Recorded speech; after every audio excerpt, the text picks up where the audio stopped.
ఇతర పెద్దలకి, అట్లాగే ఇక్కడ వివిధ గ్రామాల నుంచి వచ్చినటువంటి కాంగ్రెస్ ముఖ్యులకి, అట్లాగే దాదాపు 11-12 గ్రామాల నుండి వచ్చినటువంటి రైతు సోదరులకి, మీడియా మిత్రులందరికీ కూడా పేరు పేరున నా నమస్కారాలు తెలియజేసుకుంటున్నాను.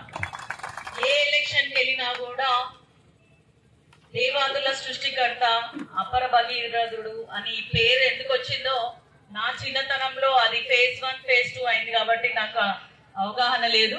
కానీ ఇప్పుడు నేను ఇవాళ కళ్ళారా చూసి ఇక్కడ phase 2 కి సంబంధించిన ఒక ముఖ్య కాలువని కూడా ఇక్కడ సాగునీరు విడుదల చేయడం ఇవాళ నేను చూస్తున్నాను.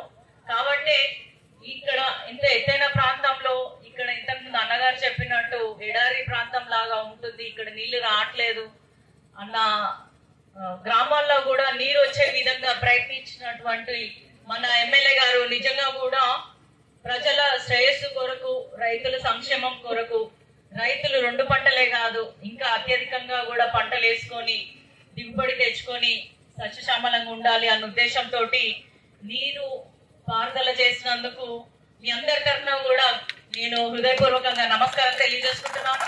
దీన్ని ఇవాళ ప్రారంభం చేస్తూ నన్ను కూడా ఇందులో ఒక భాగం చేసినందుకు ఇప్పటి వరకు నేను అనేక అభివృద్ధి కార్యక్రమాల్లో పాల్గొనడం జరిగింది. కానీ నీటికి సంబంధించి ఇదే నా మొదటి, దాదాపు సంవత్సరం అవుతుంది నేను ఎంపీగా గెలిచి, ఇదే నా మొదటి కార్యక్రమం నీటికి సంబంధించి. అందులో నన్ను భాగస్వామ్యం చేసినందుకు కూడా నేను ప్రత్యేకంగా ధన్యవాదాలు తెలియజేసుకుంటున్నాను. మనందరికీ తెలుసు, ఒక ఊరు గురించి సంపూర్ణ అవగాహన ఉన్న వ్యక్తి, ఒక మండలం గురించి సంపూర్ణ అవగాహన ఉన్న వ్యక్తి, ఒక నియోజకవర్గం, ఒక రాష్ట్రం, ఇట్లా చెప్పుకుంటూ పోతే ప్రతి దాంట్లో అవగాహన ఉండి ప్రతి దాంట్లో నేర్చుకోవాలి, ప్రతిదీ తెలుసుకోవాలన్న ఆలోచనతో ముందుకెళ్తున్నటువంటి వ్యక్తి మనకి ఎమ్మెల్యేగా వచ్చినట్లయితే అభివృద్ధి ఏ విధంగా ఉంటుందో దాదాపు సంవత్సరంన్నర కాలం నుంచి గన్పూర్ ప్రజలు చూస్తున్నారు. ఆయన అంటే అందరికీ అభిమానమే. అటు రాష్ట్రంలో ముఖ్యమంత్రి కానించి ఇక్కడ ఉన్నటువంటి ఎమ్మెల్యేలు గాని, మంత్రులు గాని సలహా తీసుకోకుండా ఉండరు. అదే విధంగా మన ఎమ్మెల్యే గారు నా నియోజకవర్గానికి ఇది కావాలని అడగగానే మన సీఎం రేవంత్ రెడ్డి గారు కూడా అంతే అభిమానంతో, అంతే ప్రేమతోటి మన గన్పూర్ కి కావాల్సినటువంటి నిధులు ఏవైనా ఉన్నా కూడా ఆగకుండా, తడుముకోకుండా వెంటనే వాటిని రిలీజ్ చేయడము, వాటి కోసం జియోలు ఇప్పించడం జరుగుతుంది. అందులో ఉదాహరణ ఇప్పుడు మన కంటి ముందు ఉన్నటువంటి కుడి కాలువ. అదే విధంగా గత సంవత్సరంలో మనము 800 కోట్లు గన్పూర్ నియోజకవర్గ అభివృద్ధి కొరకు ప్రతి దాంట్లో, అటు ఎలక్ట్రిసిటీ డిపార్ట్మెంట్ గానీ, రైతుల కోసం గానీ, సాగునీరు గానీ, పిల్లల కోసం డిగ్రీ కాలేజ్ గానీ, హెల్త్ గురించి చూసుకున్నట్టయితే 100 బెడెడ్ హాస్పిటల్, ఒక integrity school complex, office complex, ఇట్లా బస్ స్టాండ్, ఇట్లా అన్ని చెప్పుకుంటూ పోతే ప్రతి దాంట్లో కూడా తనదైన శైలితోటి ఏవైతే గత 20 ఏళ్ల నుంచి వెనుకబడి ఉన్నటువంటి నియోజకవర్గం ఇప్పుడు దాదాపు అన్ని అంశాల్లో కూడా అభివృద్ధి జరిగే విధంగా ప్రతి దాంట్లో కూడా మనం ఎక్కడ వెనుకబడ్డామని ఆలోచిస్తూ అక్కడ ఉన్న గ్రామ ప్రజలతో మాట్లాడుతూ వారికి వాళ్ళ అవసరాలకు అనుగుణంగా ప్రభుత్వాన్ని మన తరఫు నుంచి రిప్రజెంటేషన్స్ ఇవ్వడమే కాకుండా నన్ను ఒక ఎంపీగా మన నియోజకవర్గానికి కమ్యూనిటీ హాల్స్ కానీ, రోడ్స్ కానీ, హైవేకి సంబంధించిన సర్వీస్ రోడ్స్, ఇంకేదైనా కూడా అక్కడ కేంద్ర మంత్రులను కలిసే విధంగా నన్ను కూడా ముందుకు నెడుతూ మన అభివృద్ధిలో నన్ను భాగస్వామ్యం చేస్తున్నారు.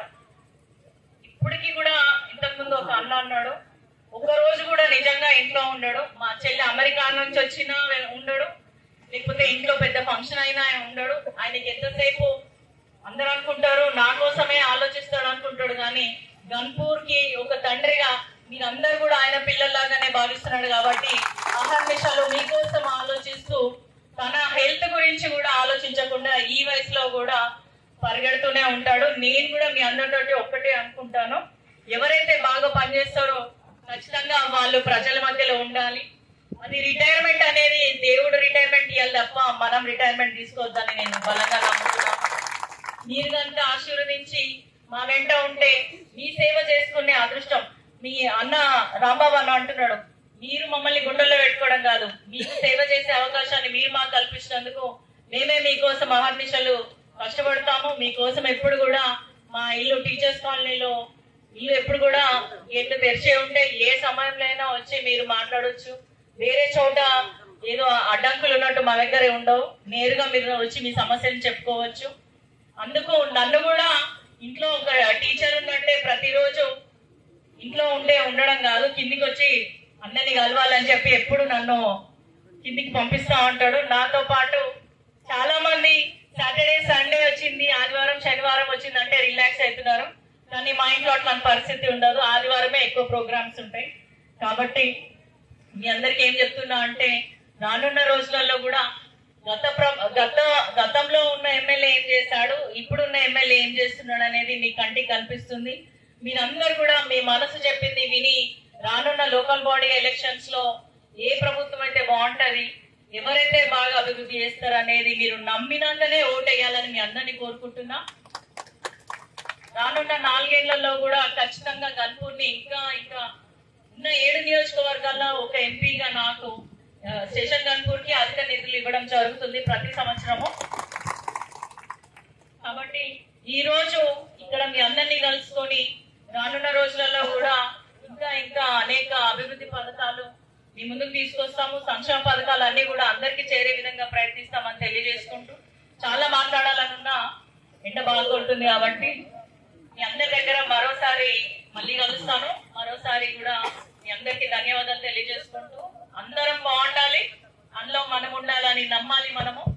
కాబట్టి మీకు ఒక స్వచ్ఛమైన నీతివంతమైన పాలన అందించే ఎమ్మెల్యే మీ ముందున్నారు. కాబట్టి ఎవరైనా సరే మీకున్న ఇబ్బందులు ఖచ్చితంగా చెప్తే గానీ తెలియదు. మీకు ఏం సమస్యలు ఉన్నాయో ఒకసారి విన్నవించుకుంటే వాటిని తీర్చడానికి ఇక్కడ రాష్ట్రంలో అయినా కేంద్రంలో అయినా తప్పకుండా ప్రయత్నిస్తామని తెలియజేసుకుంటూ సెలవు తీసుకుంటున్నాను. మీ ఆడబిడ్డగా మీ డాక్టర్ కడియం కావ్య ఎప్పుడు మీ ఆశీస్సులు కోరుకుంటుందని మీ అందరికి తెలియజేసుకుంటూ సెలవు తీసుకుంటున్నాను. జై హింద్.